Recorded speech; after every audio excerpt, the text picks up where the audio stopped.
በስመ አብ ወወልድ ወመንፈስ ቅዱስ አሐዱ አምላክ አሜን። በስመ አብ ወወልድ ወመንፈስ ቅዱስ አሐዱ አምላክ አሜን። በስመ አብ ወወልድ ወመንፈስ ቅዱስ አሐዱ አምላክ አሜን። ይትባረክ እግዚአብሔር አምላክ እስራኤል ለዘአብጽሐነ እስከዛት ሰዓት። ቅዱስ እግዚአብሔር አምላክና አምላክ አቦታትና አምላክ እስራኤል ቅድስት አምላክ አብርሃም ይስሐቅ ያዕቆብ አምላክ ነቢያት ቀደምት አምላክ ሐዋርያት ሰበክት አምላክ ሰማዕታት አምላክ ቅዱሳን ኩሎም እግዚአብሔር አምላክ ናብ ሰዓዚ ዘጽሕና ክብር ምስጋና አምልኮ ውዳሴን ዘላለም ንዑ ይኹኖ።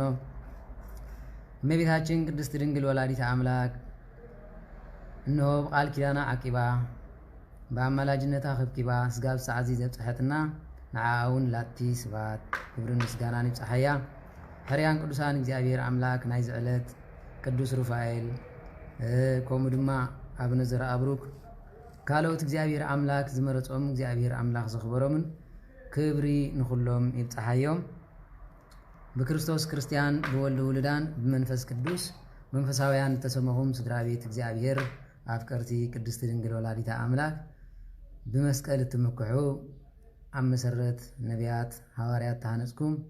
ደቂ ዓዶም ንቅዱሳን ሰላም እግዚአብሔር አምላክ ኣብዚ ዘለኹሞ ንኹላትኩም ይኹን። ከመይ ውዒልኩም ከመይ ኣምሲኹም ከመይ ጸኒሕኩም አሜን። ልዑለ ባህሪ እግዚአብሔር አምላክና በአና ብድኹማት ባረቱ ካብ ሎሚ ስጋብ ዘንቲ ዕለት ዝኸበረን ዝተመስገነን ይኹን። ሕራይ ቅዱስ እግዚአብሔር አምላክ ነዚ ዕለት እዚ ባሪኹን ቀዲሱን ብመዓልቲ እንሆ ብፀሓይ ዓጂቡ ብቅዱሳኑ ከብኪቡ ናብ ሰዓዚ ዘብፅሐና እሱ ስለ ዝኾነ ኩሉ ግዜ ምስጋና ንዑ ይኹኖ። ንሕና ድማ ዝተረፈ ግዜና ዝሓለፈ ሰዓታትና እንሆ ዝረኣናዮ መዓልቲ ገምጊምና ስጋብ ሰዓዚ ዝቆመና እሱ ስለ ዝኾነ ንዑ እንዳጠመትና ቃሉ እንዳሰማዕና ብንስሓ ተሓፂብና ብጽድቂ ጎደና መታን ክንከይድ እግዚአብሔር አምላክ በረከቱ ያሕድረልና። ሕራይ እግዚአብሔር አምላክ ስለ ዝፈተወልናን ስለ ዘፍቀረናን ኣብዚ መጺና ንዘራረብ ኣለና ማለት እዩ። ነዚ ዘይረኸበ ነዚ ዘይሰምዐ ድማ እግዚአብሔር አምላክ ይፍጠረሉ ማለት እዩ። ቃል እግዚአብሔር አምላክ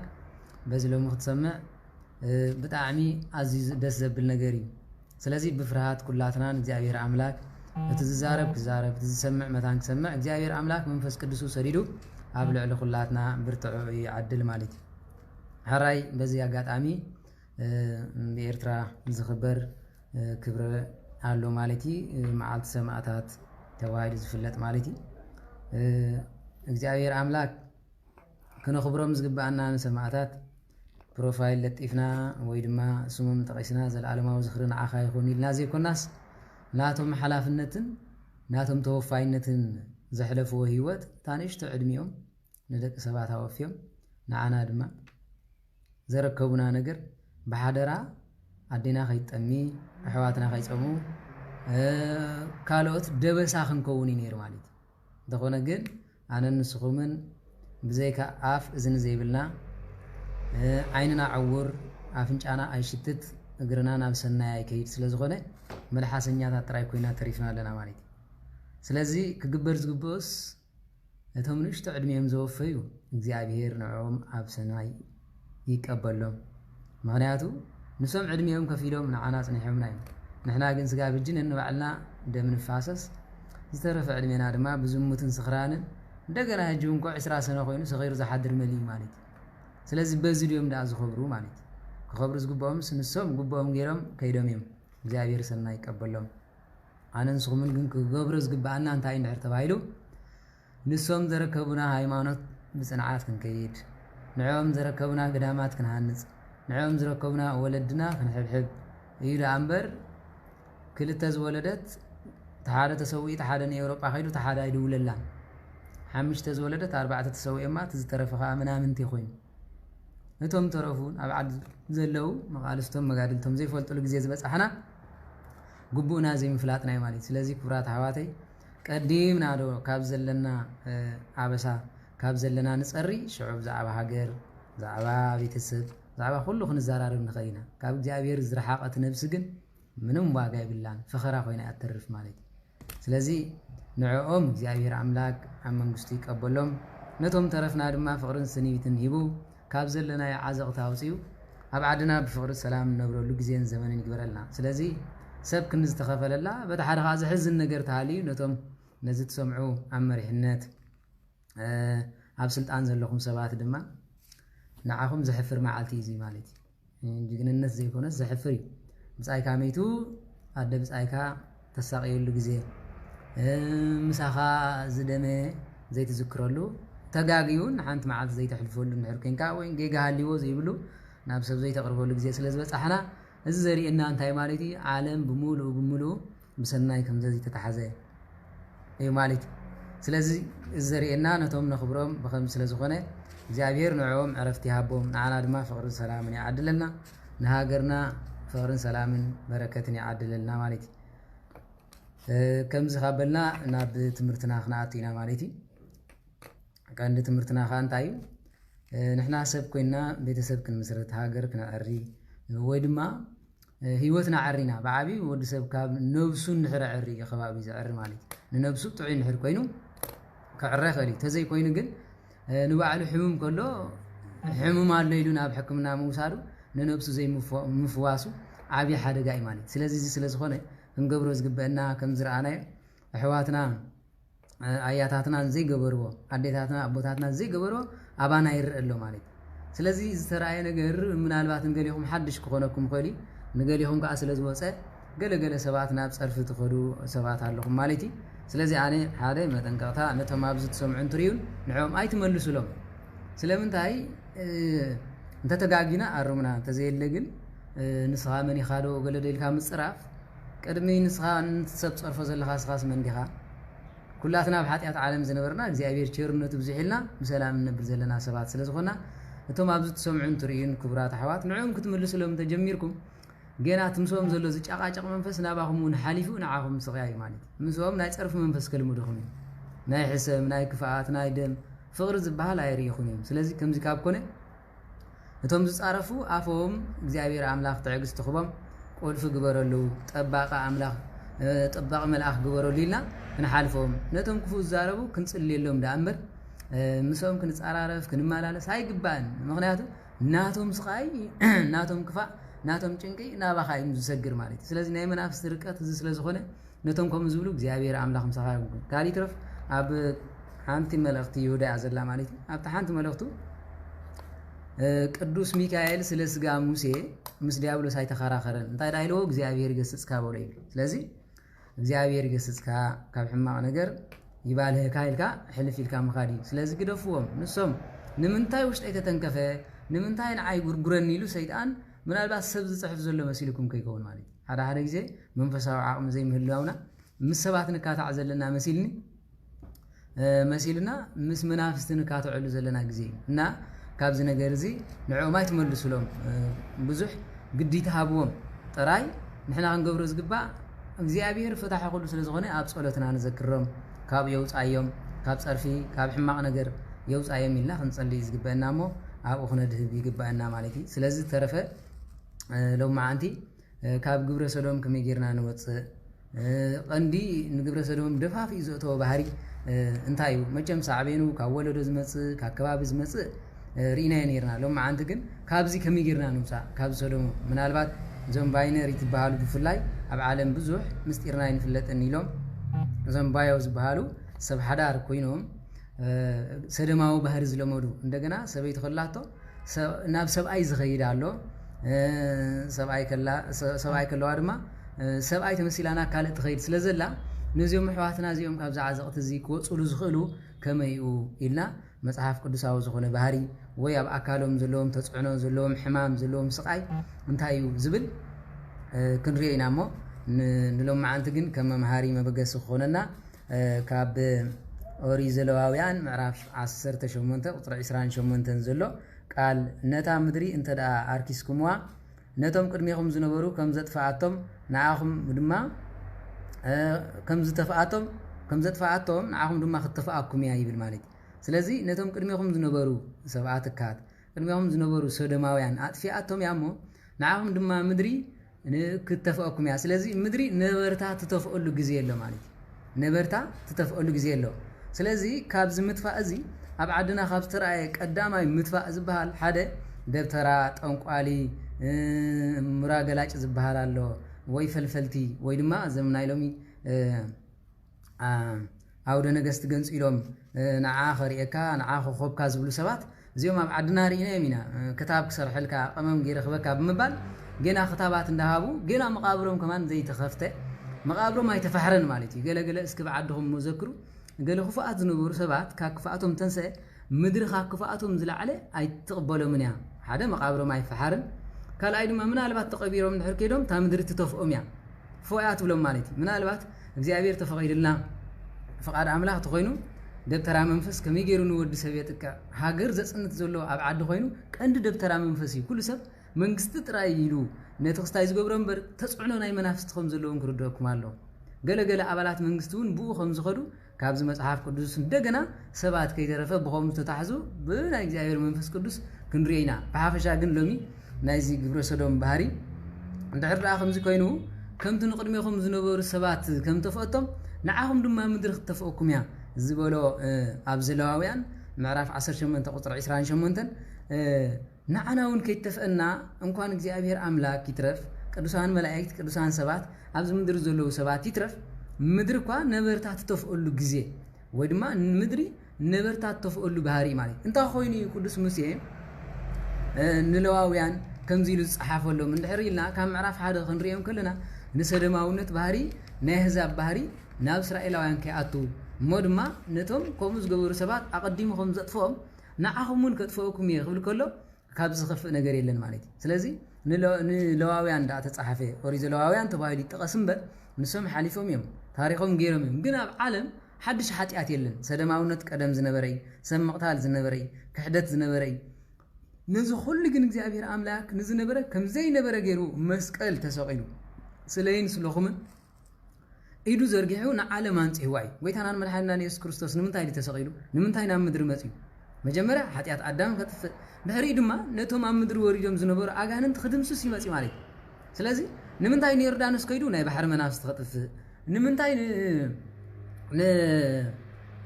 ገዳመ ቆሮንጦስ ከይዱ ናጋንንት ናይ ምድረ በዳ ከጥፍእ ንምንታይ ንደብረ ታቦር ከይዱ እቶም ኣብ ኣየር ወይ ድማ ኣብ ከባቢ ልሙዕ ኣግራብ ኣብ ወይነ ደጋ ከባቢ ኣብ ደጋን ወይነ ደጋን ዝነብሩ ከጥፍእ ማለት እዩ ንምንታይ ንጌተ ሰማን ከይዱ ንፈልፈልቲ ንኽፉኣት ሰባት ዘትሕዙ ዝነበሩ መንፈስ ብቆፅሊ መፅሊ ገይሮም ንሰብ የጥፍኡ ስለ ዝነበሩ ንዖም ከጥፍእ ስለዚ ጎይታናን መድሓኒትናን ኢየሱስ ክርስቶስ ዘይበፅሕ የለን ኣብ መጨረሻ ኣብ መልዕልተ መስቀል ካብ ሰማይ ልዕል ኢሉ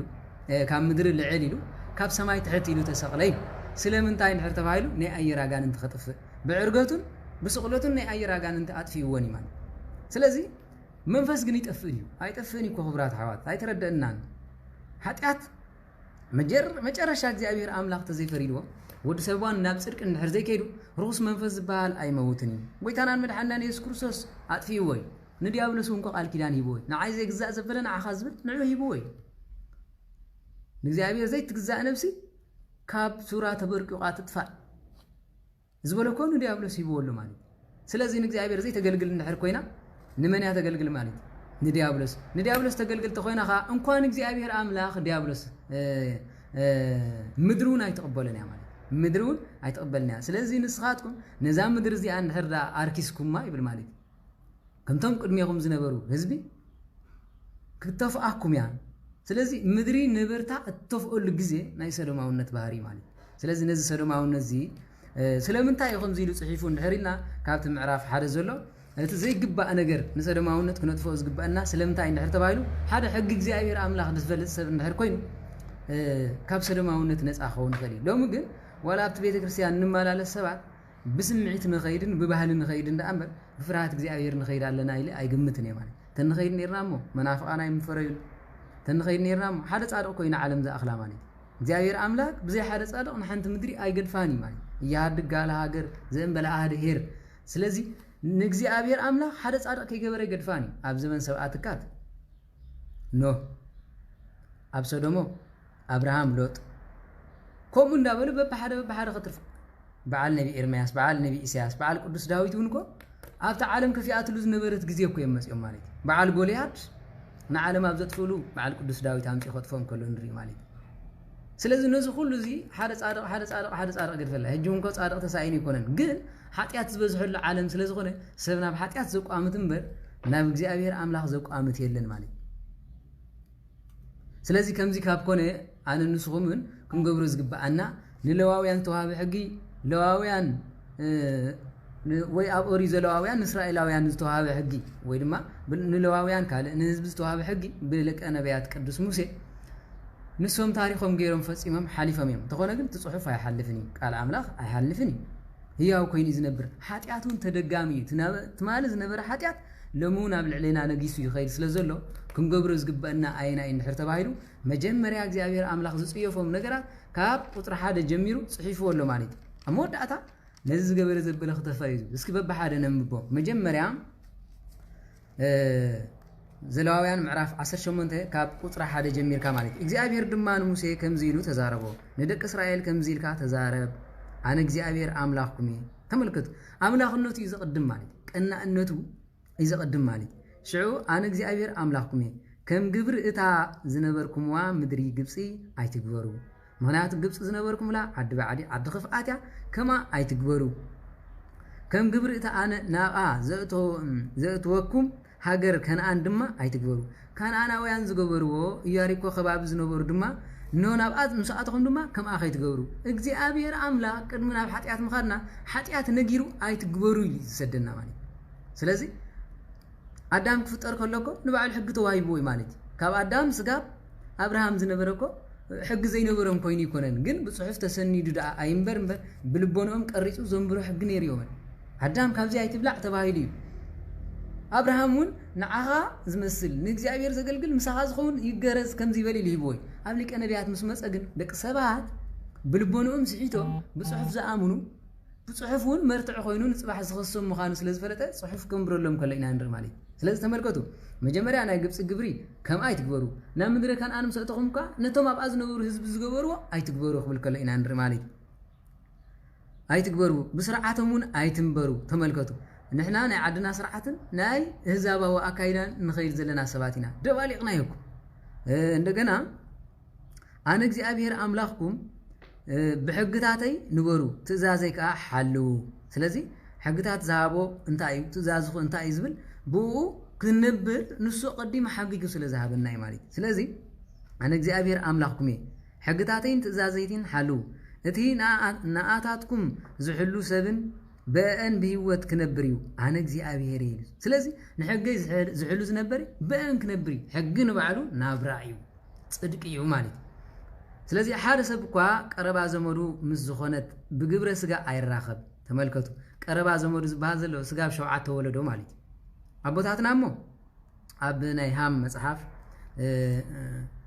ወይ ናይ ሃም ሕጊ ዝበሃል እቲ ዝዓበየ መጽሓፍ ቁነና እዩ ማለት ኣብኡ ስጋ 12 ተወለዶ እዩ ዝብል ስለምንታይ 12 ተወለዶ ደሊኻ ኣይርከብን እዩ ስለዚ መውስቦ ቀርብ ስለዚ ጉቦ ርሕቕ ዝበለ ኸይዶም ንኣብነት ኣከባቢኡ ዘለው ንቴድረር ከባቢ ኣብ ሃም ከባቢ ዘለው ንቴድረር ከባቢ ወይ ድማ ንላዕሊ ወይ ስጋብ ማእከል ትግራይ ከባቢ ይዋሰቡ ነይሮም ስለምንታይ ክንዱ ወለዶ ስጋብ 7 ወለዶ ኣብ ተዓዲ መልዩ ማለት ስጋብ 12 እንተኮይኑ ግን ሓደ ምንጋድ ካልኣይ ድማ ጸጋ እግዚአብሔር ኣምላኽ ናይ ምውርራስ ባህር ስለ ዝነበረ ብጣዕሚ ናይ ኣቡነ ሊባኖስ ገዳም ዘለዎ ከባቢ ፍሉይ ሕጊ ከም ዝነበሩ ይዛረብ ማለት ስለዚ ሓደ ሰብ እኳ ቀረባ ዘመዱ ምስ ዝኾነት ብግብረ ስጋ ኣይራኸብ ምስ ዘመድካ ምርኻብ ብእግዚአብሔር ኣጸያፍ እዩ እስኪ ተመልከቱ ኣቦታትና ነዚ ክዛረቡ ከለዉ እንታይ ኢሎም ማለት እዩ ነዚ ትንቢት እዚ ክዛረቡ ከለዉ ኣብ መጨረሻ ዘመን እቶም ክርስቲያን ከመስላም እቶም እስላም ድማ ከምላም ክኾኑ እዮም ተባሃለሉ ግዜ ኣሎ ማለት ምናልባት እኮ ቅንጥብ ኣቢልና ስለ ንኸይድ ንእግዚአብሔር ቀሪብና ስለ ዘይረኣናዮ እምበር ኣቦታትና ንክፅን ኢልና እንትንሰምዖ ንሕና ካባኹም ንፈልጥ ኢልና ዓይኖም ስለ ዘንቆርናዮ እምበር ንሶም ዝምህሩና እውን ኣኻሊ ማለት ኣብ መወዳእታ እስኪ ተመልከቱ ኤውሮጳ ኣለኹም ጓል ሓውኡ ዘይተመርዐዎ ኣሎ ጓል እኩ ዘይተመርዐዎ ሰብ ኣሎ መሊኦም ኮይም ዳዓር ብግብሪ ብዘመድካ ብግብረ ስጋ ምሳኣ እንድሕር ተራኺብካ ዲያብሎስ ዝሓየለ ስጋዊ ሞት ዘቕርበልካ ማለት ፍጽማ ይፈላለዩን እዮም ብሽምግልና ኸማን ኣይወፅልካን እዮም ስለዚ ከም ስለ ዝኾነ ማንም ሰብ ቀረባ ዝመዱ ዝኾነት ጓል ይኹን ወዲ ምሳኣ ብስጋ ኣይራኸብ ኣነ እግዚአብሔር بجبر سجا مساعدها بمرخاب نبغى أيتواردو سلازي إذا دما أزيو أصياف نجاري لو مجن بفلا يابز جبر سودم كن رينا مالتي نمنتها يملك سبعة أبزوري أمزول أبزي أنا يتبقى مثلا عتيب تخيل اللوجزة نعريهم ما خينكم نايلهم شوعات عمت مالتي هذا أبو نودو دفيرو بو غيرو دما تخبر كلون ريا مالتي تخا أنا حاول دفيرو كلهم أبجبر سودم تعليهم مالتي هذا نحنا نبلو زلنا جن ما نمسب عندما جرزونا يخون كاري يخون قالن سيت يخون مسب بقى مسد أخدك أسونا يفك أدني سلازي أنت أيق جبرز جبوا مالتي عرات فولي ويملك أسوي فولي خيط جبا سلازي ما نمسب حاول مسحفته كدكس أي جباني مغنياتو ديابلو سرقم سلازو خونه بفتوة تامسيلو بس أو تامسيلو نام الدفارن نام موت مزوس رالو حافتو زدفره يلند فتيجي مسلوكم نديابلو سجزي بوتان سلازها بكوي مالي سلازي حافظ خاب حوا وليدا حوا خاب حافظ خاود حوا بقى وليدا زبازلو ديابلوس نزي ነገር ዚ ከም ስለዝ ገብረልናይ ስለዚ ብግብረ ስጋ ምሳዲኻ ብምርኻብ ነብኻ ኣይተዋርድ ንሳ ኣዲኻ ያሞ ብግብረ ስጋ ኣይትራኸባ ስለዚ ሎሚ ምሳዲኦም ዝራኸብ የለው እንትብሉ መሊኡ ግን ኣብ ዓድናውን ኣለኮ ዘይወጽ ኮይን እምበር ኣሎ ማለት ስለዚ ነዚ ነገር ዚ ከይስዕርር ኩላትና ክንጥንቀቀሉ ዝግባ ኣገባብ ስለዝኾነ ማንም ሰብ እንኳን እዚ ይትረፍ ማለት ጓልን ሰይቲ حدارا ندحر فليا قامس بيتسبا يكون مس بيتسبا تطرنيفا ክትነብር ፍትሃ ነገስት አይፈቅዶኒ ፍትሃ ነገስት እንታይ ዝብል ተፈልያ ካብ በዓል ቤታ ትንበር የቅሬታ ካብ ቤተሰባ ትንበር አዝማዳ ይሁን አሕዋታ ከማን ምሳ አይንበሩ ነዝኮ ጥራይ ንግብረ ስጋ ዘይኮነ ስጋው ነገር ሒዝዎ ንእሽተ ነገር ምስራኤ ከባእሶም ስለዝኽል ካብኡን ክርሕቁ ማለት ስለዚህ ክብራት አሕዋቲ ከምዚ ዘና ማለት ንሳ አዲኻ ያሞ ብግብረ ስጋ አይትራኸባ ነባሃ ከይተዋሩዶ ብግብረ ስጋ መስበይት አቦኻ አይትራኸብ ተመልከቱ ማለት መስበይት ቡዝ ተራኸበ መርገሙ ዝበዝሐል ኮሉ ማለት ዘፍጥረት ኮተም ብትኸሉ ይኹም ምናልባት ኣብ ዘፍጥረት 12 ወሉድ እስራኤል ዝበሃሉ ብምሎም ኣብ መጨረሻ ገሊኦም ሰበይት ቦም ዘነወሩ ስለዝነበሩ ኣብ መጨረሻ ኣብ ዘፍጥረት 49 ክንሪዮ ኸለና ንዕሞ ደቀይ ዝመጽእ ግዜኹም ዝመጽእ ወለደኹም ክነግረኩም ኢሉ ዝተዛረበኮ ቅዱስ ያዕቆብ ነዚ ማለት እዩ ስለዚ ንሕና ኮን ደቅና ኮ ጸሊና እንደም ኮይን ፈልጥን ማለት አይንፈልጥን አቦታትና ግን ኢድና ክንሳለም ከለና በሰላም ፈር በሰላም ተመለስ ዝብሉና ዝነበሩ ንዓና ይጠቅመና ነይሩ ሎም ግን እንታይ ማለት እነዚህ ነገር እዚ ንዑ ኖርማሊ ነዚ ህፃን ኣብዚ ንዕብም ዘለና ኖርማል ይኸውን ኣሎ እቲ ትምርታዊ አካይዳ ስጋው አካይዳውን እንደሳዕረረ ስለዝኸይ ዘሎ ክንጥንቀቅ ዝግበአና ማለት ምስ ሓፍትኻ بجبر سجا أيتراخب تمالكتو مس هذا جزء إذا نجار زي زجاتم ببوزح حسابات أنا كريه خلوه نمنتاي حاوم صحافتي كم زيلهم تراخيبهم زبال مسرت هالله هذا سجا عمس ويدما أنا عمس زموت منفس الحراء أهلي وسب حفتين حوينا يبلني أبزموت تتبسسب كل حتيات نورمال كوينوس لزوسدو أنا وارنو فولي نجار غيرس لزوسدو تدافع فيه زي حسبوا عمس نجار بمقبار نزخون سبت نجير كقتلك بمبال بزوح عزقت زنبرة أحواتنا علوا بزوح علو مالي أنا شدش عمد زأكل كم يوم زبالو سبات أحوات أبزرها بكل جزء بتعمل بتشنكت واحدهم نزنقروا سينهم نزنقروا سبات علو مالي سلازي نزنقر زي كنوس أو من دحر كوينا اسكت ملكتو حاول بدا قاسايا أم من قدي قدن خونا إلى حزات صغرت حاول عميس وزأتوايل لن تبلو دو اسك خالي ترف قوانا خوينا نابزعاتو سينا أنا قبلك إلو أبي تالي أنا قبلك إلو أب إسرائيل زنورا يلن يلن من البعض زي تفوت انتخونكم حراي بزي نقر زي بچنكت زنورو أحواتنا نزنقرالو سينا نزبخي أحواتنا أقزات عطين نفسن زحانكا هوتن زحلفاقن مليئني أي تردنا نزنقر زي إذا منفس زينا أكلنا نفسنا نشبيت بموساد نتسب نحر آخم زجيري لب بفرحي بتسعنو كندي حواتنا تساقي الله عليك قبل بيا حسنا تكونهم تدفيرهم آتيهم نزي كم حين مفداي جيرهم أبيت هلا خيترفه بأنا وارنت بسيت هدارنت كم سبيت زموت كونهم زنبرو إيرتراويا مليئهم يوم إيطالي أبا أمريكا حسنا تكونهم كعبيلهم تصدو تاي مغنو بلوكم هنا من يردؤنا زي نقرزي بغيغا خمان زودا ايكونن مالك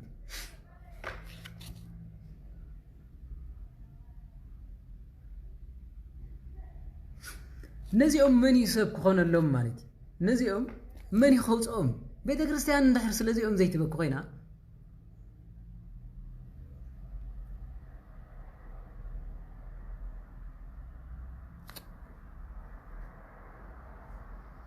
يا غير عواد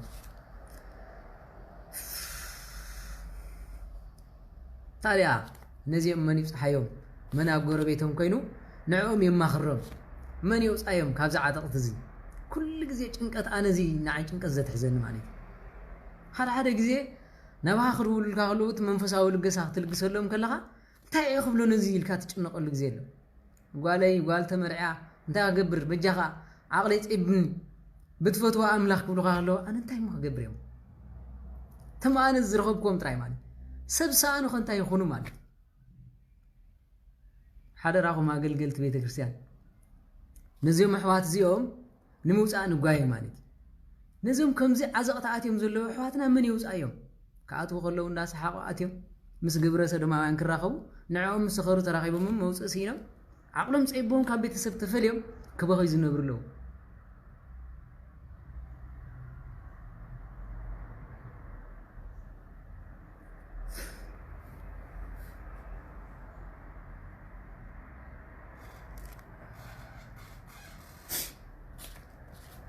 أفقد السعودة عرب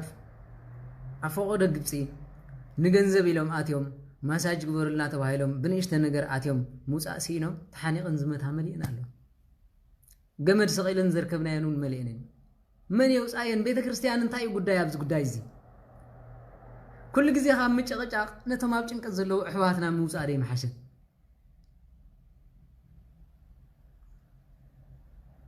بونت نزيق زيابير أملاخ يخون لنا زيابير أملاخ نعوم مواصع يفترلهم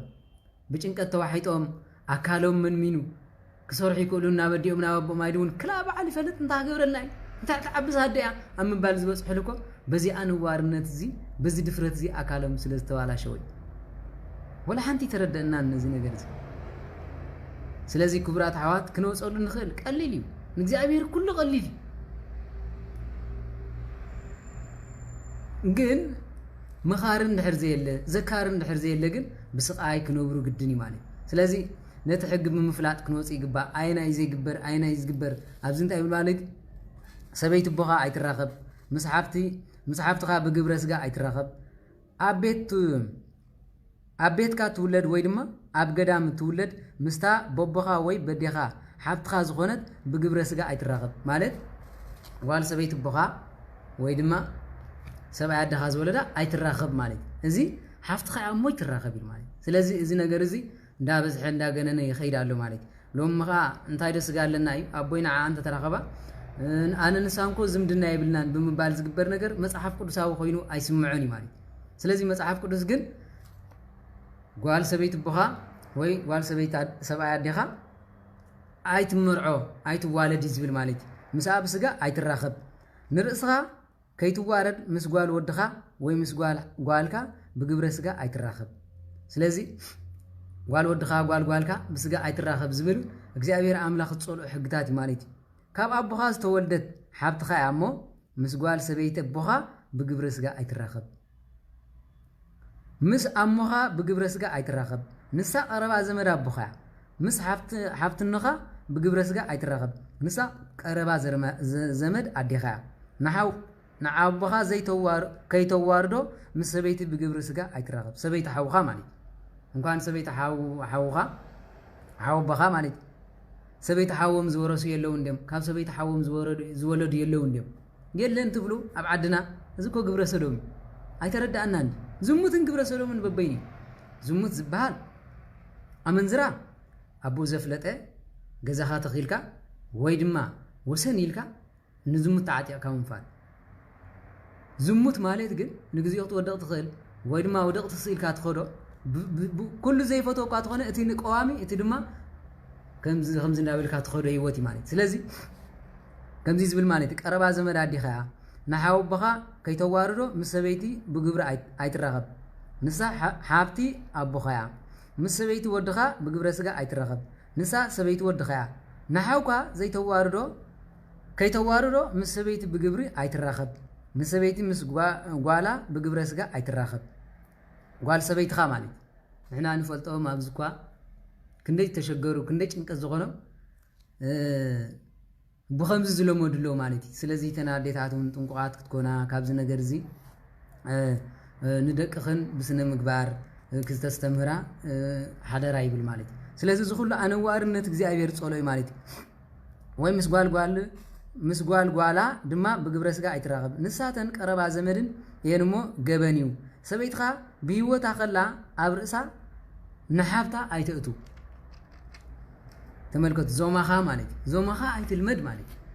كم زل مدايلن ويد ما اسكت تملكت كندي جنكت نابنا خالص سب كيكرا فتنا بزحون مسحوي من بارح شن مسحفته يلن سبع حفتنا شجيرون مسحفتن كيف بأسا بسق أوقاز نبرة ببخيات نبرة خندي بزيح كاس أيزيس ما أسدالنا تم بيت كريستيان نعرين نسحنا بصحمكم قرب لنا تسقعنا زين غير تزين غيرنا يوم واقعي بلون سلا تحدثون زارب علينا أنا كنت مثلا نخلط عين التحدث يزولو زوم تحدث خيدهم زخرو انتي زارب عليهم زعبازيو انتي ملس زدلو نغير عليهم نقدس تدنقل ماريام كخصوا يقولون እግዚአብሔር አክቢሩ ዋይ ካሙ ሰው ምክሳስ ንሕናውን እቶም ኣብ ቤተ ክርስቲያን ነበር ካብ ተሐድሶ ዝገደድና ኮይናለና ሕግን ስርዓትን ቤተ ክርስቲያን ንሕር ዘይንገብር ተሐድሶ እንዳለ ስለዚህ እዚ ሁሉ ነገር እዚ ሕግ ቤተ ክርስቲያን ዝሓገገቶ ገድላቱ መጽሐፍቱ ንሕር ዘይንገብሮ ኮይና ንስብከት ጥራይ ዲናዳ ቅዱሳን የማሉ ዲም ትብል ምልጃ ቅዱሳን በአካ ዘይንርእዩ ንሕር ኮይና እንታይ ዋጋሉ نسمكو خيدم حنسا كيدم من እግዚአብሔር ይምለሰም ግን ምዝኸዱ ኸድካም ሙጫጭ እንታይ ትርጉም አለው ግዜኻ መቅታሊ ምሶም ምጭቀጫ ዋጋ ይአይውብኒ ስለዚህ እዚ ሁሉ ነገር እዚ ክንገብሮ ዝግባአና አነዋርነቱ መዓልት ቤተክርስቲያን ክድገማሎ ዮሐንስ አፈወርቅ ኮዲ ወይ ሰባይ ሰምዐን ኒልካ ካም ምኽርኻ ይተቋርጥ ምናልባት ይልማኒ እቲ ሰብ ንሽዑ እንተ ዘይተጠቀመሉ ተጨኒቁ ዝምለሰሉ ግዜ የለይ كم زرع أي تقارص من فساو قال كم معد أي تقارص إلي مالي زسب زي يسمعني زولد زي يسمعني زول سملي مالي ما اسمس مخرنا الزمن سي سب سانه سبي على ساني نصقع ساني اي ناي سبقي حيش بال لو مصبق مستزاربه ازي صبق مليس له مسيقنم خالم سراي كلا ስለዚህ እግዚአብሔር አምላክ ነዙ ሁሉ ቃላት ቀሲልና ተረዲና كم كيد حق بيت كريستيان تفليتنا قليل يزخونلنا مالك سلازي سبيتي بصقاني رخيصا خلا بصقا غزي رخيصا خلا بغبر سغا ايتراخب تملكتو مالك سلازي سبيتي اورهاو صقيات ابزلوا غزي مسبا كتراخب ايغباني ጥንስት ተኮይና ክትራኸብ አይግባአኒ ጥንስት ኮይና ዝተራኸባ ዘበለ ሶዶማዊው ምክንያቱ መነኮሳን አበው ክምዕድ ከለው እንታይ ይብሉ ምስ ጥንስትን ተተራኸብካ እንታይ ጸገማለዎ ገሊኹም ስጋብ 7 ወርሒ ትብሉ ገሊኹም ካብ 40 መዓልት ምንኔው ጥንሲ በመጽሐፍ ቅዱስ ቁጽሪ ካብ 40 መዓልት ምንኔው በእግዚአብሔር አምላክ ስሙ ጽሑፍ እንታይነቱ ጓልዲ ወድ ኸውን በእግዚአብሔር ቁጽሪ ኮለላይ ድንበል ማለት ሰበይት ካወድ ጠኒሳ خلان ተተረኸብካ ምስ ወድኻ ከም ተራኸብካ እዮም ዝብሉ ቦታትና ክምሩና ከለው ማለት ጓል እንተ ኮይና ምስ ጓልካ ከም ተራኸብካ ስለዚህ እዚ ብኩሉ ኣይፍቀድንዩ እሞ ጾርበርቲ እንታይ ዳህ ገብር እንድሕሪሉ እሞ ባት ነፍሲ ይፍታሐለይ አባት ነፍስ ከም ዝፈትሕ ተኮይኑ አባት ነፍሱን አይባሃል ነዚ ነገር እዚ በቃ ስልጣን ካህናለው ይል ዝፈትሕ እንተኮይኑ ከም አባት ነፍሱን አነ ይቆጥረኒ ሕግ ቤተክርስቲያን ክሳብ ዘይገበረ ማለት ግን ክገብሮ ዝግበኦ ነገር አይና እንድሕር ተባሂሉ በቃ ጥንስት ሰበይት ክትራኸብ አይፍቀድኒ ጾር ተበርትዒ ወይ ጸልይ ስገድ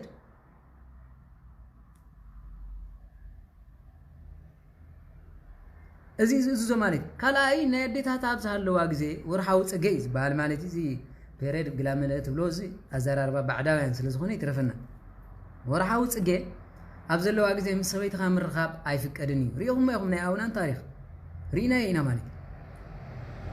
አብዘ ፍጥረት 38 ኮ ተጻሒፉሎ ማለት ነዚ አይድልኒ እግዚአብሔር አምላክ ዝፍንፍኖ እንደገና መቅዘፍት ዘምጽን ይላት ማለት ሪና ይራ ስለዚህ አብ ግዜ ጽገኔአ ወይ ርክሳ ከላ በግብረ ስጋ አይትራኸብ ንርስኻ ባአኻ ከይትረክስ ምስ ሰበይቲ ብጻይካ በግብረ ስጋ አይትራኸብ سبيت فتاويخا قدم مرعاو مرعو خلو أو عدنا بتوم كبرات ولدنا هايمانوتهم أصنعهم صحف زي كونس نجزي أبير زفلت سبات مالي صحف زفلت سب كويو بصحف ترايت فيو كم دي قدوس يعيقوا وابونا زبل بزح حفلتو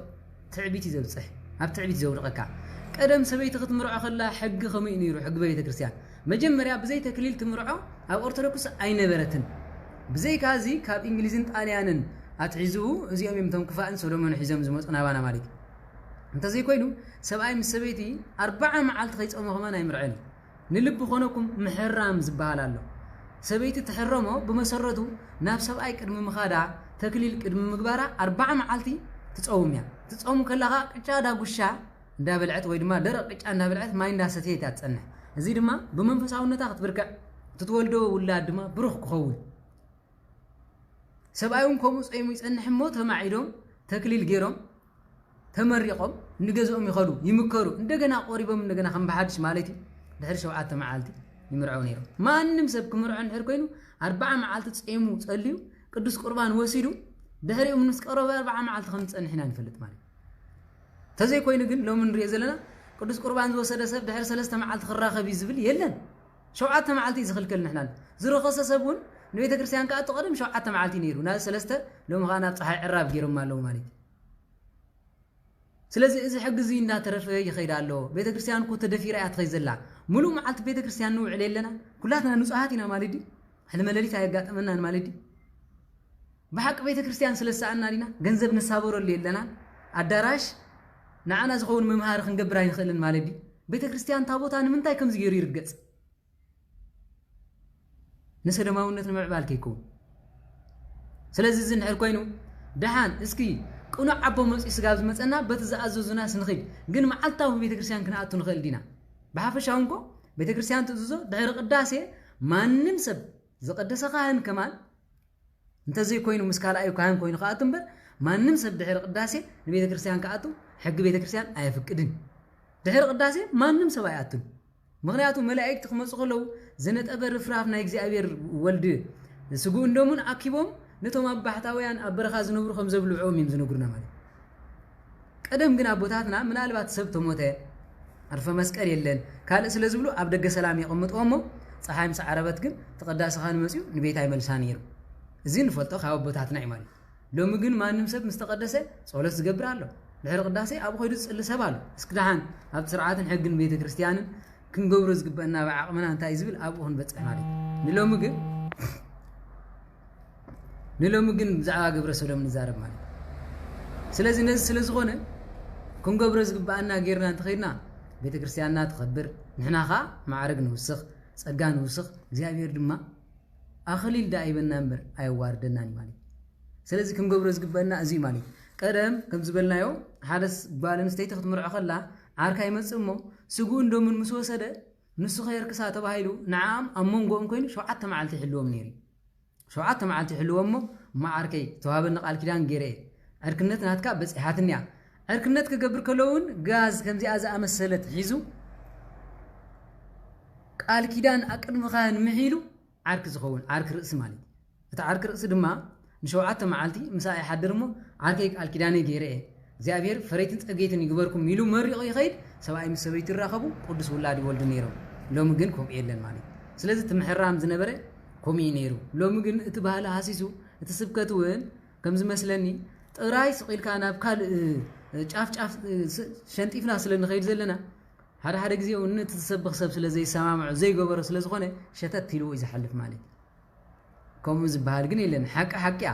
ሓቅ ምንሕና ወላ ሸተት ተበልናዮ ሓደ ግዜ ራእይ ማርያም ዘይመሃር ገለም ዝተባሃለ መን ክጸድቕ ዝበለ ሰብ ኣሎ ማለት መን ከኣቱ ዚዳ ዚሪዳ መን ክመጽእ እንዴ እግዚአብሔር አምላክ ሓደ ጻድቅ ከትርፍ ኮና ተፍቃዲ ሕጉ ዝኣዝዝ ሕጉን ትእዛዝን ዝገበረ ይመጽእ ዓለም ብምልእታ ተጠፍእ ንሎጥ ዘትረፈ ዓለም ብምልእታ ተጠፍእ ንኑ ዘትረፈ እግዚአብሔር ከምኑን ከምሎጥን ሒዝኻ ይኸይድ ማለት ስለዚህ ሕግ ምፍላጥ ጽቡቕ ካብኔው ተግብር ወደ ተገብረን ንዓኻ ምልከት ማለት ስለዚህ ስለዝኾነ ነዚ መሰረት ዚ መጽሐፍ ቅዱስ ነገረና ካብ ደቅኻ ንጣዖት ሞሎኽ በሓዊ ኣይትሰውእ ስም አምላኾም አይተርክስ እዚ ድማ ንሪኦ ዘለና ጣዖት ሞሎኽ ዝበሃል ዘሎ ካልኦት ጣዖታት ኣይተምልኽ እዚ ቅንዓት እግዚኣብሔር ማለት ስለዚ ከም ምስ ሰበይቲ ምስ ሰብኣይ ግብረ ስጋ ኣይትግበር ከም ምስ ሰበይቲ ምስ ሰብኣይ ግብረ ስጋ ኣይትግበር እዚ ጽያፍ እዩ ከይትረክስሲ ምስ ዝኾነት እንስሳ ብግብረ ስጋ ኣይትራኸብ ሰበይቲ ድማ ብግብረ ስጋ ክትራኸብ ኢላ ኣብ ቅድሚ እንስሳ ደው ኣይትበል ተመልከቱ በሉ ስለዚ መጀመርያ ምስ ከማኻ ዝበለ ሰብኣይ ኣይትራኸብ ዝበለ እግዚኣብሔር እዩ ንሕና ይኮንናንኩም ኢልና ስለዚ ኮም ምግባርካ እግዚኣብሔር ኣምላኽ ዘፈንፍን እዩ ንቅድሚኹም ዝነበረት ምድሪ ተፊኣቶም እያ ንዓኹም ድማ ከይተፈአኩም ካብ ተጠንቀቑ እዩ ዝብለና ዘሎ ማለት እዩ ስለዚ ከማኻ ዝበለ ሰብኣይ ኣይትራኸብ ንሰበይቲ ከም ናይ ሰብኣይ ኣይትራኸብ ማለት ንሰበይቲ ብግቡእ ገዲፍካ ብዘይግቡእ ኣይትራኸባ እዚ ከዓ ንምሙሉእ ዓለም ኣጨኒቑ ንብዙሕ ሰብ ሓዳር ጠንቂ ኮይኑ ዘሎ እዚ ማለት ስለዚ እዚ ነገር እዚ ብዓብዩ ክትወፀሉ ትኽእል መንገዲ ድሓን ክንሪኦ ኢና ከም ፍቓድ ኣምላኽ ሕጂ ማለት ተዘይ ኮይኑ ግን ነዚ ነገር እዚ ኣነዋርነት እዚ ብጣዕሚ ጎሊሑ ስለ ዘሎ ክነቋርፆ ይግባእ ማለት እዩ ስለዚ ምስ እንስሳ ይትራኸብ ምስ እንስሳ ዝራኸቡ ኣሕዋትና የለውን ድዮም አንዴ ገሊና እውን ተራኺብና ንኸውና እግዚኣብሔር ይቕረ ይበለና ስለዚ ከም ስለ ዝኾነ ምስ እንስሳ ምራኻብ ብእግዚኣብሔር ኣነዋርነትን ኣፀያፍነትን ዘለዎ ስለ ዝኾነ ኩላትና ክንገድፎ ይግባእ እዚ ኣነዋሪ እዩ እንዴ ምስ ሰብኣይ ክትምርዖ ህንዳዊት ኢሎም ኣብ ፌስቡክ ዘምፀዋ ክትርኢ ከለኻ ህንዲ ምዉት ዓዲ ኣብ ዓድና ኸዳ ደድሕሪ ኣድጊ ደድሕሪ ላም የቕሬታ ደድሕሪ እንስሳ ዝጎዩ የለውን የለውን ኣለዉ እኮ እዚ ሰደማውነት እዩ እዚ ኣብ ቅድሚ እግዚኣብሔር ኣምላኽ ዘይኮነስ ምድሪ ከይተረፈት ትተፍአካ ባህሪ ማለት እግዚኣብሔር ኣምላኽ ካብዚ ዝሰውረና ካብዚ ጭንቀት እዚ የውፀና ስለዚ ከም ስለ ዝኾነ ምስ እንስሳ ምርኻብ ብእግዚኣብሔር ኣምላኽ ኣፀያፊ እዩ ሰበይቲ ድማ ብግብረ ስጋ ክትራኸብ ኢላ ኣብ ቅድሚ እንስሳ ደው ኣይትበል ከልቢ ልሚደን ምስ ከልቢ ዝራኸቡ የለውን ሓደ ግዜ ኣዚ ኣሽዱድ ዝበሃል ዓዲ ኣሎ ሓንቲ ዕቢ ዝበለት ሰበይቲ ምሳይ ትሰርሕ ነይራስ ሰበይቲ ሒዛ ኸይዳ ብጣዕሚ ሕማቕ ትገብር ትሪኣ እሞ ይህንን ምንድነው እናቴ ምንድነው ያደረገችው እንታይ ኣትገብር ዘላ ተበልኳት ተው ልጄ በዚህ ጊዜ እኮ ሰውና ውሻ አንድ ላይ ከተኛ ሰውን የውሻ ውሻውን የሰብ ማሰብ ይጀምራል ተመልከቱ ሰብን ከልብን ኣብ ሓደ ገዛ እንድሕር ክድቅሱ ጀሚሮም ኢሎም ማለት እቲ ከልብን ኣይ ሰብ ድማ ናይ ከልብ ምሕሳብ ይጅምር ዝገርም እኳ እዩ ስጋብሎም እያ ትገርመኒ ታናትን ዘረባ ማለት ከልቢ ብሳሎን ደቂሱ ሰብ ኣብ ገዛ ከልቢ ጃኬት ገይሩ ንሱ ጥርሑ ኸይዱ ተመልከቱ ከልቢ ዶ ናይ ሰብኣይ ሓሰበን ትብሉ ሓሲቡባ ሓደ ግዜ ወዲ ሰብ ካብ ክፉኣቱ ተንሰአ ምድሪ ምቕባል ጥራሕ ዘይኮነት እንስሳውን ክፉእ ስለ ዝገብሩ ንዕኦምን ስለ ዘስተምሮም ኣብ ግዜ ሰብኣትካት እግዚኣብሔር ኣምላኽ ንኹሎም ዘጥፍኦም ከም እዩ ኣብ ግዜ ሶዶም እውን እንስሳ ትሪፉ ኣይብልን ኣጥፊዎም እዩ ንኹሎም ስለምንታይ ኣብ ሶዶማውያን ዝነበሩ እኮ ካልእ ትረፍ ስጋዎም ቀዲዶም ከይተረፈ ንነብሶም ምርካብ ኣብዮም እዩ ሎሚ ኦፕሬሽን ገይሮም ለዝቢያን ዝተቐየሩ የለውን ኣይረኣኹሞም እንዲኹም ሎሚ ብሰርጀሪ ገይሮም ኣጥባት ዘውፅኡ ኣወዳት የለውን እንዲኹም ስለዚ ነዚኦም ኣነ ብዛዕባ ኤርትራውያን ኢትዮጵያውያን ይዛረብ ዘለኹ የለውን ኣለዉ እኮ መሊኦም ማለት ስለዚ ነዚ ከይመፀ ከሎ ውሕጅ ከይመፀ መንገዲ ውሕጅ ፅረግ እዩ ደቅና ብሰናይ ምምሃር ብሰናይ ምግባር ኣብ ዝወዓልዎ መዓልታዊ እንታይ ተማሂርኩም መምህር እንታይ ኢላትኩም ኢልካ ምሕታት ኣገዳስነት ኣለዎ ግዲ ይብልኩምን ገበርቲ ሰናይ ተመሲሎም ደቅኹም ክንዕብየልኩም ምሳና ይኹኑ እንዳበሉ ኣብዚ እሞ እግዚኣብሔር ኣምላኽ ተፈቒድዎ ስጋብ ጓላ ሸይጦም 175 ናይ በዓል ስዊዘርላንድ ሸይጦም ብዙሕ ኣሸጊሮም ሃዲማ ዝወፀት ሓፍትና ብዙሕ ኣብ ጭንቀት ዝረኸበ ኣነ ዝረኸብኳ እየ ዝብማል ብጣዕሚ ዘሰቅቕ ስጋብ ናይ 666 ክትውጋእ ፍርቂ ነብሳ ወጊኦም ኣብ ትሕቲ ኣንደርግራውንድ ዝሃርምዋ ስዊዘርላንዳውያን ኣብዝላ ማለት ኣብ መንጎና ምሳና ትሰምዕ ዘላ ማለት ንሳ ፈቃደኛ እያ ሓደ መዓልቲ እግዚኣብሔር ኣምላኽ ተፈቒድልና ኣብዚ መፅያ ኩሉ ዝነበረ ፀገም ክትነግረኩም እንተዘይኮይኑ ግን እዚ ዓዘቕቲ እዚ ክንወፀሉ ንኽእል ደረጃ መፅሓፍ ቅዱስ ፈሊጥና ጥራሕ ዘይኮነስ ምፍላጥ ጥራሕ ዋጋ ይብሉን ምትግባር እምነት ንበይና እንታይ ትጠቅም እተፅድቐና ግብሪ ምሳኣት ሓዊሳ እያ ማለት ስለዚ እዚ ኣፀያፍ ነገር እዚ ካባና ክርሕቕ ይግባእ ማለት ክቡራት ኣሕዋተይ ኩልኹም ነዚ ነገር እዚ ኩላትና ኣፍና ንዛረበሉ ቀደም ኣቦታትና ኣብ ቅድሚ ወዲ ደው ትብል ጓል ከማን ኣይምርዐውን ነይሮም ስለምንታይ እዚኣ ዳ ኣብ ፈቆዶ ጎደና ትግተር እንታይ ሓዳር ክትገብር ተባሂሉ ይኽየድ ነይሩ ወዲ ተባዕታይ ተኾይኑ ግን እዚ ዳ ንጓል እንታይ ሓዳር ገብረላ ፈቂዱ ተርሞስ ዝብል ይበሃል ነይሩ ሎሚ ግን ወዲ ሰብ ቀለጽለጽ እንተይሉ አራዩ ናይ ጓልን ስቴትን ተመሲሉ አቤት ደስ ክብለካ ከም ዝኽብል ከሎ ክስሕቕ ስኹረን እዝኑ አፍንጩ በዚ በአይነ ጥላ ተበልዩ ማለት ብመናፍስቲ ተሳሒቡ ንሱኻ ናቶም አርአያ ብምዃን ደቂ ሰባት ከነውር ከሎ ኢና ንርኢ ማለት ካልእ ትረፍ ኮሜዲታት ዝስራሕ ሪኢኹም ኣለኹም ማለት ጓልን ስቴት ኮይኖም አርቲ ገይሮም እዚኦም ዘይተተንከፉ ዶ ይመስለኩም ዘይተተንከፉ ይመስለኩም ዶ ንዓመታት ጽለለ ዘበን እምኒ ድርቢ ሎም ማዓንቲ እዝንኹም ተሰቂርኩም ዘለኹም መልሓስኩም ተሰቆርኩም ንዓኹም ብስቁረን ክፍትን ከሎ ዲያብሎስ ንዕኦም ግን ብሰርጀር ገይሩ ጽባሕ ለዝቢያን ከም ዝገብሮም ኣይትጠራጠሩ ነዚ ነገር እዚ ሎሚ ዲያብሎስ ይሓጽየካ ዶ ጽባሕ ከዓ መርዓኻ ይርየካ ምቹእ ቦታ ምድላይ ምቹእ ግዜ ብምድላይ ንዓኻ ይጥቅዐካ እዩ ስለዚ ካብዚ መጥቃዕቲ እዚ ንውፃእ እታ ዝኸፍአት ሃገር ኣብ ሰዓዚ ደቡብ አፍሪካ ክንሪኣ ከለና ካብ ምህር ዕሽነቶም ማለት ኣነ እቲ ናቶም ዌብሳይት ክተንብቦ ከለኻ እውን የጽልአካ ንእግዚአብሔር አምላኽ ኮ ብላዕሊ ኮይኑ ስለ ዘጥቃዕና ይልክዕ ከም ናይ ባቢሎን አካይዳ እዮም ዝኸዱ ማለት ስለዚ ንሕና እውን ክነጥቅዖ ንኽእል ኢና ምስ ይፎን ማኸር ዝብሉ ሰባት ኣለው በዚ ኣነዋርነት እዚ ድማ ዝማዕበሉ ኮይኖም ኣለው ማለት እዚ እንታይ ዘምፅኦ እንተይልኩም ናይ በዓል ኣሜሪካ ኢንተርፈረንስ ናይ በዓል ኣሜሪካ ይጣልቃ ምእታዊ ማለት ስለዚ እግዚአብሔር አምላኽ ካብዛ ዓዘቕቲ ዘየውፀና ነቶም ኣብኡ ዘለው ድማ እግዚአብሔር መዋጾ ይፍጠረሎም ንሕና ድማ ናብኡ ኮይኑ ኸይድ እግዚአብሔር ብቸርነት ይዓቅበና ትማል እንዳሰሓቁ ዝኣተውሎም ምውፃእ ኣብይዎም ኣሎ ኣብይዎም ትማል ክፃወቱ ኢሎም እዮም ኣትዮም ክስሕቁ ኢሎም ሰተይዎ መስተ ምስ ሰኸርቡ ገይሮም ናብኡ ኣትዮም ምን የውፃዮም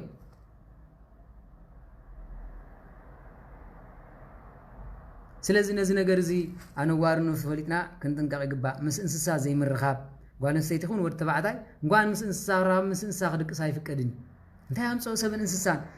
እንስሳ እዩ ሰብ ግን ናይ ስላሴ ፍጡር እዩ ከመይ ገይሩ ሰብ ምስ እንስሳ ይድቅስ ንሕና ከልቢ ንፈልጦ ኣብ ድኹዑ ክድቅስ ኣብ በረኻ ክድቅስ እዩ ሎሚ ግን ሳሎን ኣለዎ መደቀስ ኣለዎ ቀረፁ ይኸፍል እንታይ ሞ ክንብሎ እዩ ስለዚ ነዚ ነገር እዚ ክንጥንቀቕ ይግባእ እቶም ኣነ ካብ ቅድሚኹም ዝሰብክዎም ህዝብታት በዚ ኩሉ ስለ ዝረኸሱ እዮም በዚ ኩሉ ኣይትርከሱ እግዚአብሔር አምላኽ ኣነ ዘጥፋኾም ህዝቢ ቅድሚኹም ዝነበሩ በዚ ኩሉ ስለ ዝረኸሱ እዮም ስለዚ ካብ ዝርክሰት እዚ ውፁ ማለት እታ ምድሪ በዚ ርክሰት ኣነ ከዓ እታ ምድሪ በዚ ረኸሰት ኣነ ከዓ ንሓጢአት ኣብ ርእሳ መለስኩዎ እዩ ንሓጢአታ ኣብ ርእሳ ከዓኹዎ ኢሉ ማለት እታ ምድሪ ድማ ነቶም ዝነበርዋ ተፍኣቶም በቃ ምድሪ እንድሕር ትተፍአሉ ሓጢአት ኮይኑ እዚ ኩሉ ዝረብ ፀንሐ ምድሪ ትተፍአ ሓጢአት እንድሕር ኮይኑ ኩላትና ንውፃእ ምድሪ ካብ ተፍአትና እግዚአብሔር ኣይቅበለናን እዩ ምድሪ እውን ኣይተቀበለናን ምን ዳኣሎ ቅበለና ሓደ ግዜ እኮ ሰይጣን ካባናይ ሓይሽ እንደቱ ንሕናስ ንሰይጣን ንበልፆ ኮይኑ ይስምዐኒ ሰይጣን እኮ እግዚአብሔር ይፈልጥ እዩ ይንቅጥቀጥ ይደኣምር ይምስክረሉ እዩ ማለት ወደ አምላኽ ምሳኻ እንታይ ያለኒግዚኡ ኸ ኣኸለ ክተውፀኒ መፂኻ ዝበለኮስ እዩ ኣይሁዳውያን ግን ንስኻ ወደ አምላኽ ኣይኮንካ ብግብረ ስጋ ኢኻ ተወሊድካ ኢሎም ለቱ ስብሃት ታይዳ ኣይሁዳውያንስ ካብ ሰይጣን ኣይገደዱን ዶ ንሱ ብዕድመ ይበልፆም ይኸውን በር ብምግባር ሰም ሓሊፎም እዮም እዞም ከምዚ ዘለና ሰባት ድማ ምናልባት እኳ እቲ ስሕተት ናይ ሰይጣን ኢሉ እንተኣምና ሰብ ናይ ገዛእ ርእሱ ፍቓድ ናይ ገዛእ ርእሱ ሕራይ እንተዘይልዎ ሰይጣን እውን ኣይኣትዎን እዩ ማለት እዩ ምሳኻ እንታይ ያለኒ እኮ ኢልዎ ንጎይታናን መድሓኒና ኢየሱስ ክርስቶስ እቲ ኸሳሲ ናባይ መፂኡ ኣባይ ግን ሓንቲ እኳ ይረኸበን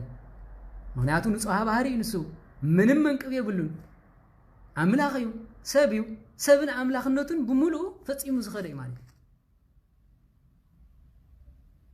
ምንም ኣባይ ኣይረኸበን ወላ ሓንቲ ይረኸበለይን እዩ መኽሰሲ ስኢኑሉ ይኸይዱ ማለት እዩ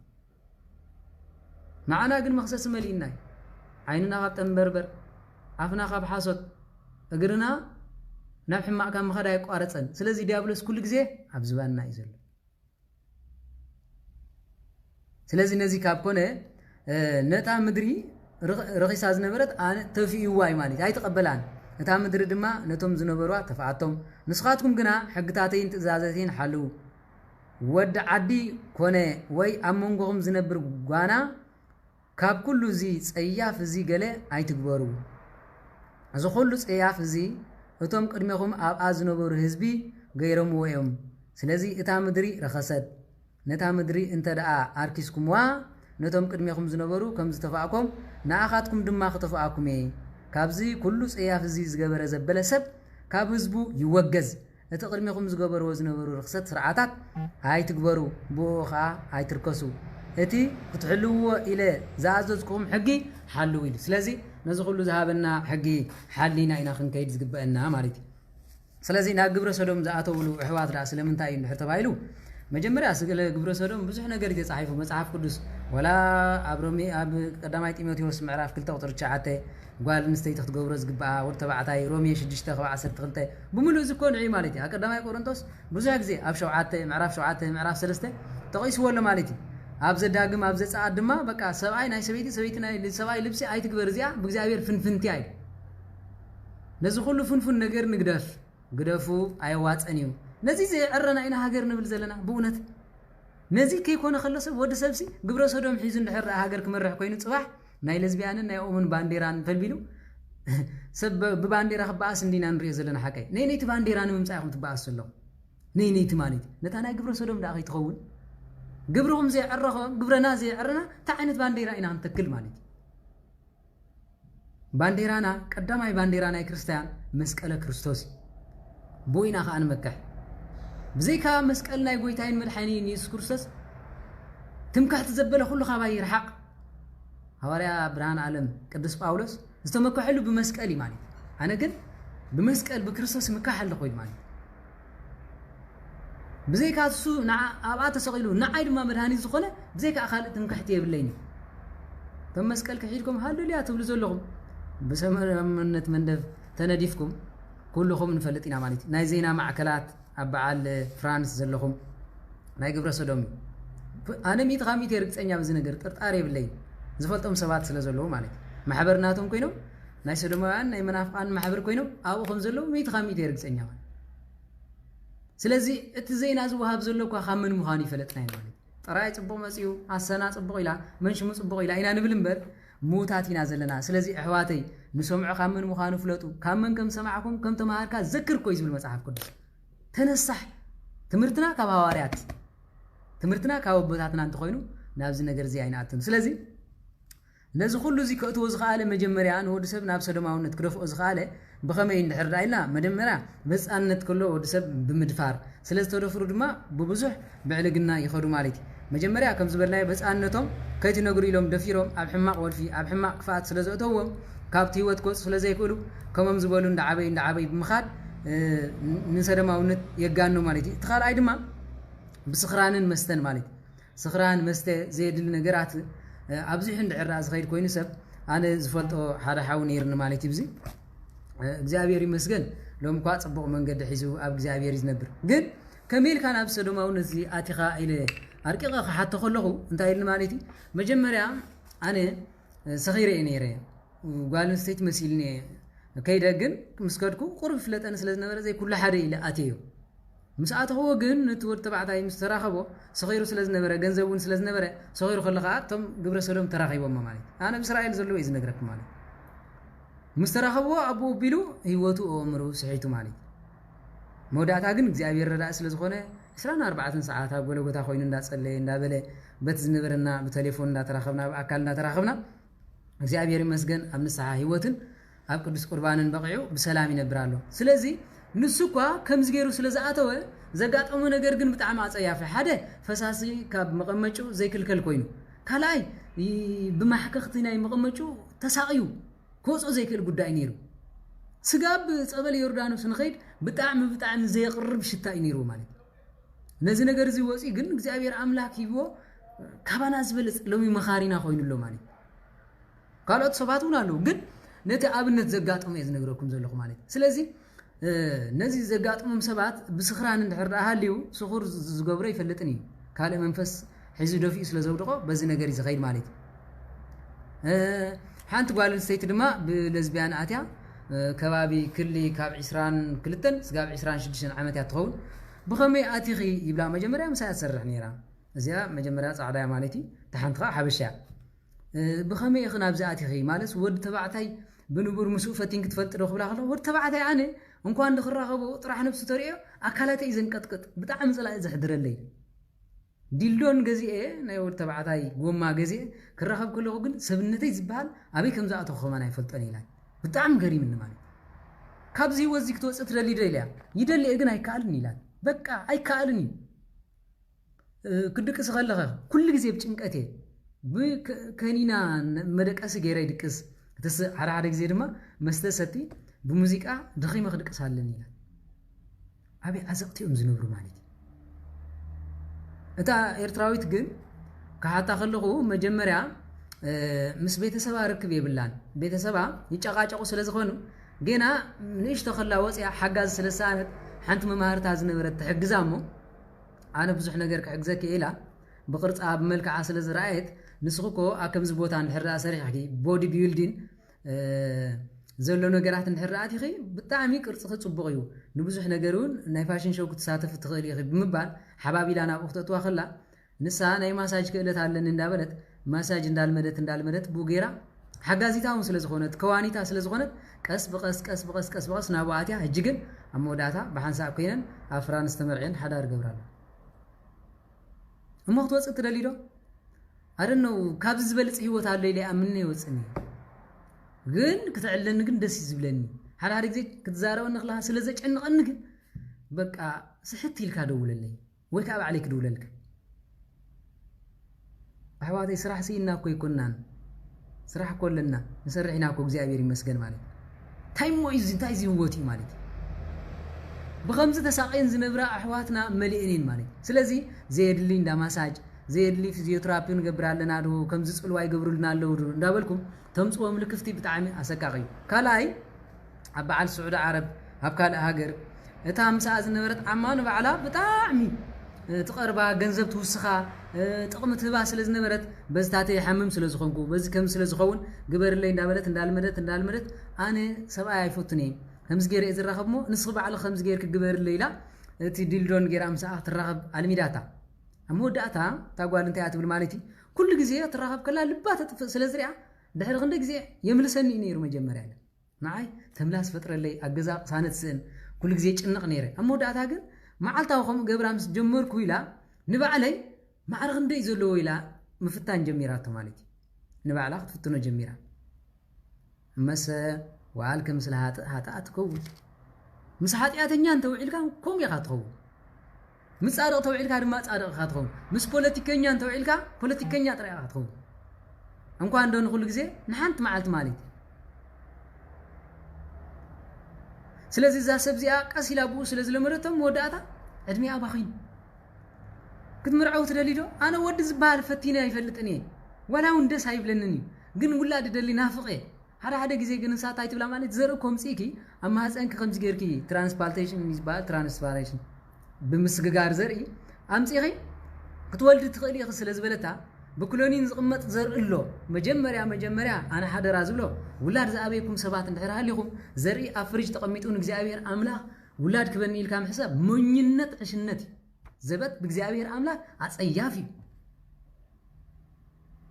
زر انت ابيكا እግዚአብሔር አምላክ ምንም ዘር ዝባሃል አይክልክልኒ መኻን ኣብ መጽሐፍ ቅዱስ ሸውዓተ መኻናት ተጻሒፈን ኣለዋ ካብዘን ሸውዓተ ሓንቲ ጥራይ ዘይወለደት ንሳኻ ንቅዱስ ዳዊት ተጻረፈት ያ ማለት ሰበይት ቅዱስ ዳዊት ንንግስንኡ ንስኻስ ንጉስ እግዚአብሔር ተባሂልካስ አቅድሚ ህዝቢ ክዳንካ ቀዲድካ ከተመስግን ስለዝበለቶ ውላደይ ሃባን ማለት ስጋብ ዕለተ መታ ውላደይ ሃባን ዝበላ ንዓ ጥራይ ካልኦት ግን كندو يقولنا عدمي كيدو لكن كم زت جبرا أحوات الحرة لغن بتعمل صيافي كارد ما أمريكا خندري أخلنا ولاد سلسلة بتمس عايز نبر ولاد زرخا دغي مسلس تباله بتعمل زقربوا منوكسيس لز نبر تملكتوا مالك أنا نبضاتنا منوكسان كنور إليكم كن كابخو من العلي أنا فتوم كابخو من العلي أقولهم كينه نعوم يلمن معلتن كتر المالك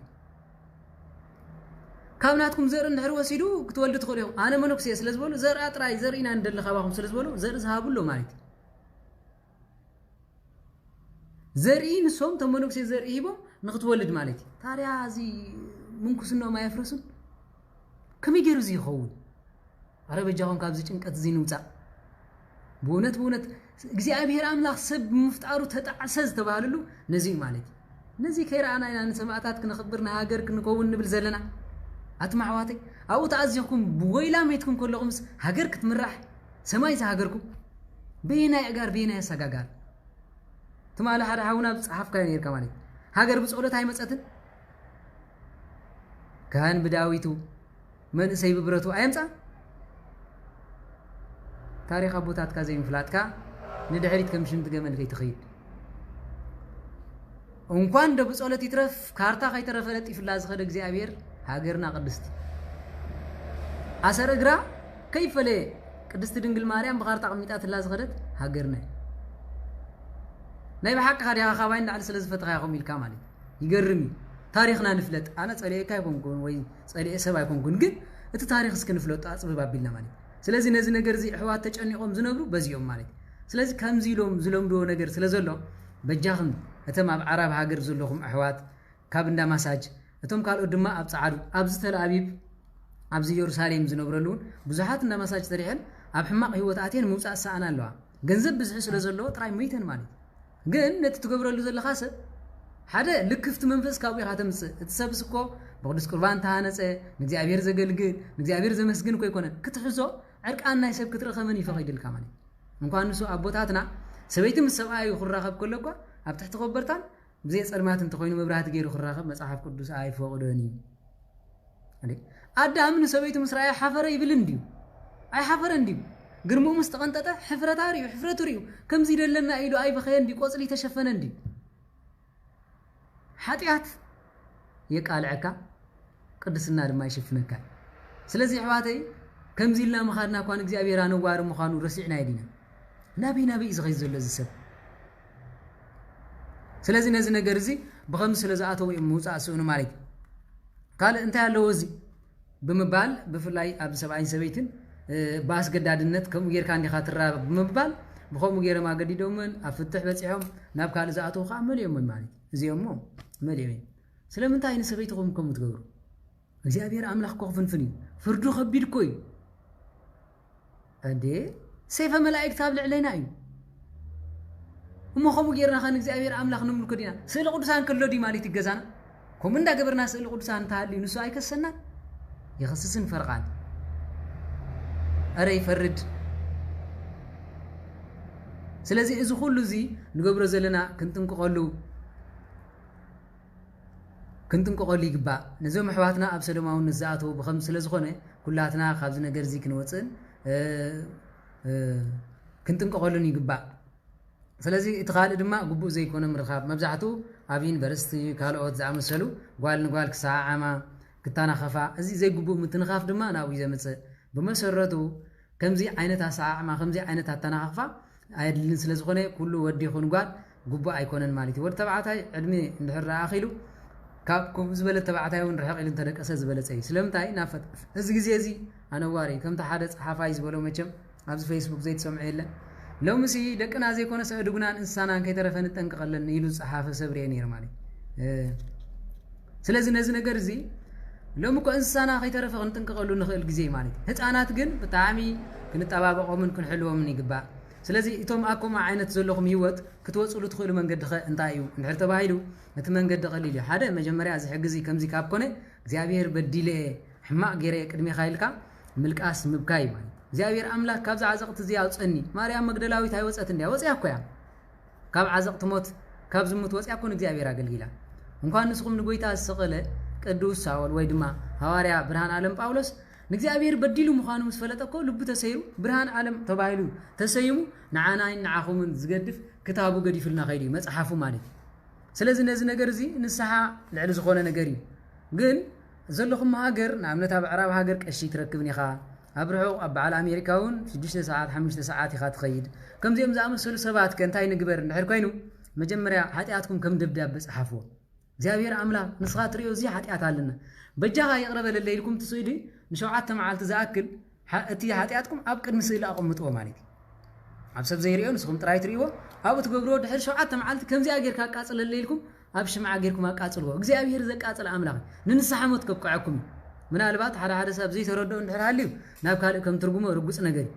ግን በዓል ቅድስቲ ሶፊያ ኣዴና ካልኦት ኣዴታትና እኮ ደቀን ከጠምቆም ኢለን ናብ ሐዋርያ ቅዱስ ጴጥሮስ ተጽምተ ሰማዕት ክኸዳ ከሎ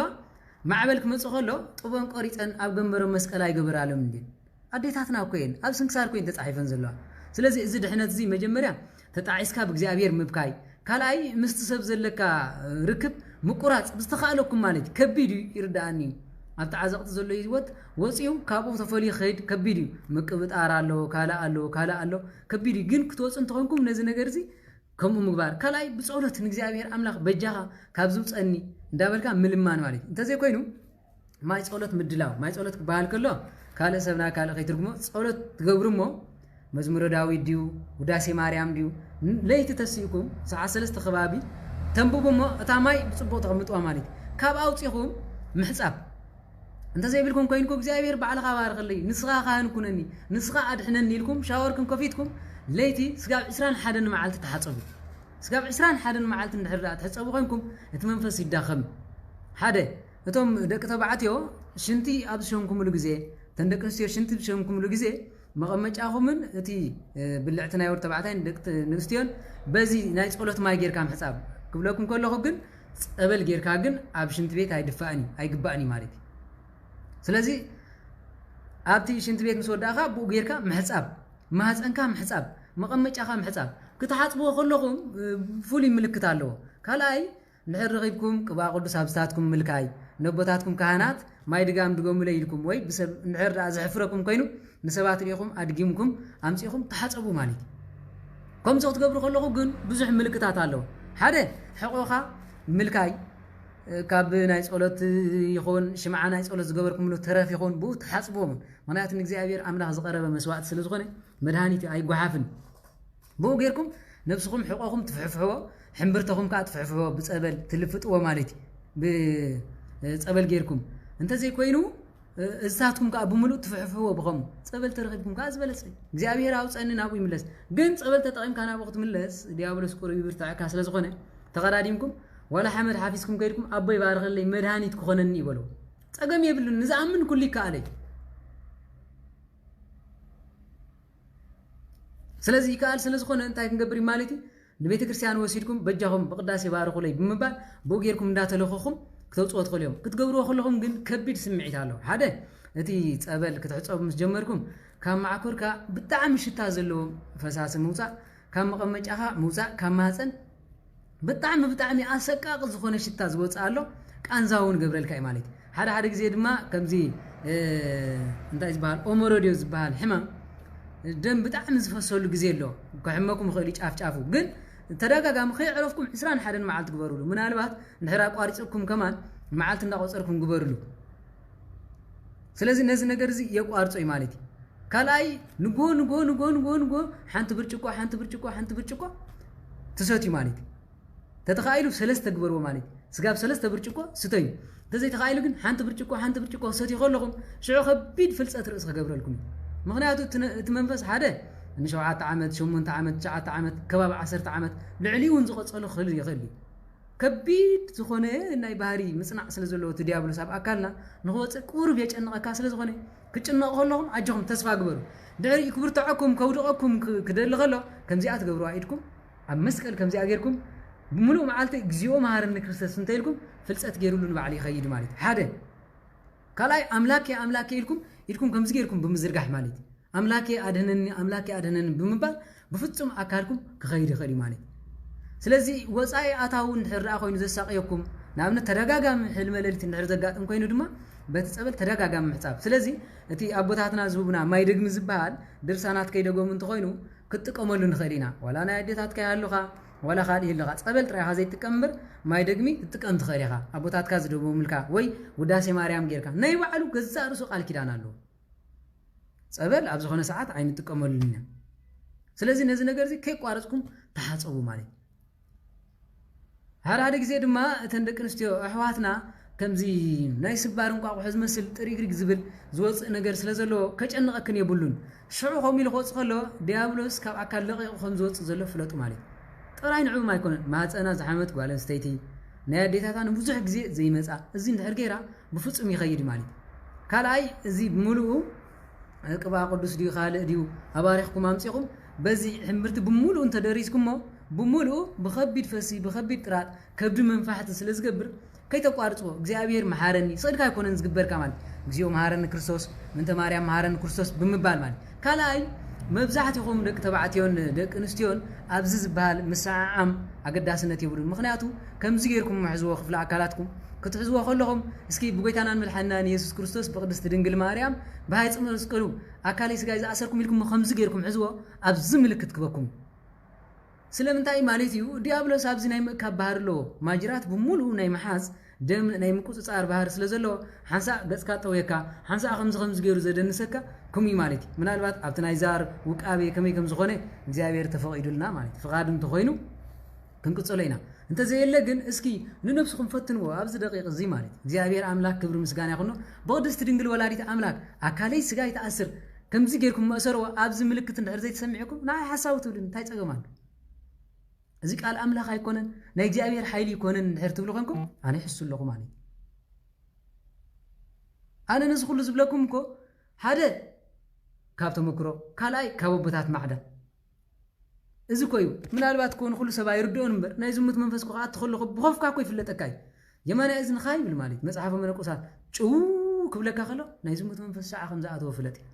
የማናይ ፀጋማይን እግርኻ ፈርፈር ክብለካ ከሎ ሽዑ ከም ዝኣተወ ፍለጥ ስለዚህ እዚ ምልክቱ ካብ ኮነ ክንገብሮ ዝግባአና እዚ እዩ ስለዚ ከቢድ ፍልፀት ርእስን ጭንቀትን ሓደ ግዜ ድማ ነፍስኻ ሕልፍ ክብለካ ስለ ዝኽእል ተዘከረኒ ግዜው በውስጥ መንግስትከ 41 ግዜ ወላት ደሞ እግዚአብሔር ኣብት መጽ መንግስትኻ ዘከረኒ እግዚአብሔር ኣብት መጽ መንግስትኻ ዘከረኒ ምስ በልኩሞ እግዚአብሔር ዘካራ ኣምላኽ እዩ ንሓጣና ይንዕቕን እዩ እግዚአብሔር ሓጢአት ይጸልእ እምበር ሓጣና ይንዕቕን ንሓጣ ኢልኮ እዩ ፍቅራ ህያል ሰሃቦ ለወልድ ወኣብጽሖ እስከ ለሞት ዝበለኮ ነዚ ማለት እግዚአብሔር ኣምላኽ ፍቅሪ ሓጢአተኛ ሰብ ስሒብዎ ሓጢአተኛ ሰብ ስለ ዘፍቀሮ ንዑ ክፉ ገይረ ኢሉ ስለ ዝበደለ ንዑ ኢሉ ካብ ሰማይ ወሪዱ ካብ ድንግል ተወሊዱ ኣብ መልእልቲ መስቀል ኮይኑ ማዕድ ኮይኑ ቀሪብልና ማለት ስለዚ ነዚ ነገር እዚ ክንወፀሉ ንኽእል መንገዲ እዚ ስለ ዝኾነ ክቡራት ኣሕዋተይ ኩላትና ነዚ ነገር እዚ ክንገብሮ ይግባእ ማለት ብዝያዳ ድማ እቶም ብከምዚ ዝተጨነቕኩም ኣሕዋት ብኻልእ ብገንዘብ ድዩ ዋላ ብኻልእ ድዩ እንድሕር ደኣ ዘሸግረኩም ኮይኑ ኣነ በዓለይ በታ ዘላትና ዓቕመይ ንዓኹም ክሕግዝ ፍቓደኛ እየ ተሌፎነይ ኣብ ዝፅሕፈልኩም እየ ካልኦት ድማ ምስ ኣቦታት ባሕታውያን ካልኦት ቅዱሳት እግዚአብሔር ዝፈቀደሎም ምስጢርን ጥበብን ዝገለጸሎም ከምዚ ይበሉ ተጨነቁሎም እሞ ኣብ ጸሎትኩም ዘክርዎም እንታይ ግበሩ ክንብሎም ኢልና ንዓና እግዚአብሔር ተገሊጽልና ሰየ ተዘይ ኮይኑ ድማ ነቶም እግዚአብሔር ዝገልጸሎም ኣቦታትና ተንበርኪኽና ንልምኖም ኩሉ ግዜ ገዳም ኮይኖም ዝበኺልና ኣቦታት ስለ ዘለውና ንዕኦም በጃኹም ካብዚ ነገር እዚ ኣውፅዎም ክንብል ማለት ስለዚ ብኸምዚ ተጨነቁም ሰባት ተሃሊኹም ብውሽጢ መስመር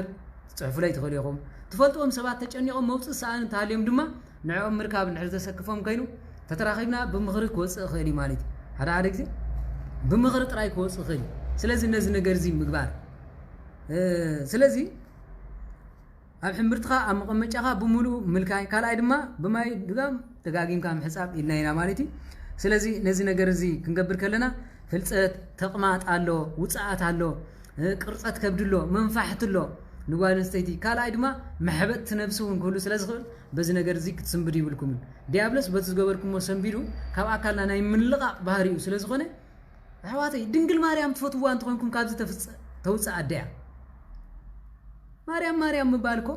ንዓ ኣፍቂርካ መሓርኒ ኢልካ እንድሕር ዘይትመሓረሉ ኮንካ ቤናይ ዳልካ ተፍቅራ ቤናይ ኢኻም እዚ እንዳገበርካ ስእሊ ድንግል ማርያም ጌርኩም እንድሕር ዳ ትገብሩ ሃለኹም እኮ እዚ እኮ ንዓ ውርደት እምበር ክብረት ኣይኮነን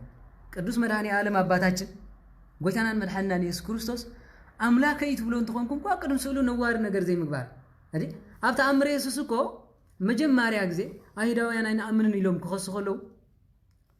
ንስኻ ኣምላኽ ምዃንካ ብምንታይ ክንኣምን ክብሉ ከለዉ ነቶም ኪሩቤል መላእክቲ ኣብቲ ቤት መቕደስ ዝነበሩ መፂኦም ህያዋን ኮይኖም መስከሩ ይብል ማለት